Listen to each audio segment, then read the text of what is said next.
Welcome to Learning Bites. We're looking at change management, how you can facilitate change effectively. Last week, we looked at how to help your team to process their emotions as they're going through change and giving them time to go through the feelings and the cycle that inevitably comes when we're confronted with having to do things differently. What I want to cover off now is how do you manage your change in a way so that you can do your part. You're not able to process people's emotions for them. You can give them time to do that and space to do that, but there is a lot you can do so that the change is not so jarring and confronting. Like any good story, there's a beginning, a middle, and an end. And with your change, it's the same thing. Lewins came up with a philosophy in the 1950s where he talked about unfreeze. So you have a current state, you've got to unfreeze it. Then you've got to go through the change, and then you've got to refreeze it.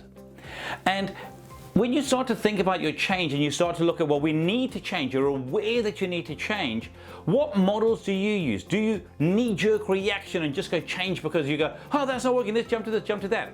As I'm sure you know, that's not a very sound way of running a business.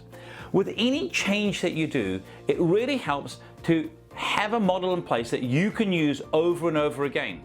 In the environment we live in at the moment, where we have to make rapid change, we can use a different model to more stable environments. So when things are going fairly stable, as much as things do, we can do the plan, do, review, act, which is one of Deming's models, to be able to look at what you need to do it, get some feedback, and then take the action that you want that's giving you the right feedback so that you can continue going on a continuous improvement journey. In the current environment where we've got rapid change happening all of the time, one of my favorite models is the OODA loop by Boyden, where he looks at observing where you currently are, orientating yourself inside of that, going, okay, well, given what's happening all around us, the stuff we can and can't control, this is where we are. We've got to accept reality. And then going, right, now that we know that, we need to decide what we're going to do. And then once we've made the decision, we then act. And by learning as a business to do that really cleanly and quickly, and teaching your team that that's how you're moving and sharing with them what you're doing and why you're doing it, it can help them to understand why you need to be agile, why you need to make those changes.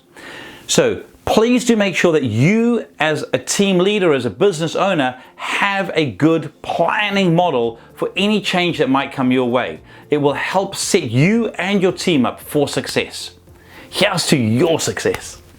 If any of this resonated with you and you'd like some help with it, do feel free to get in touch. Drop me an email at mike@thinkrite.co.nz or 0272 987 523 or our website www.thinkrite.co.nz.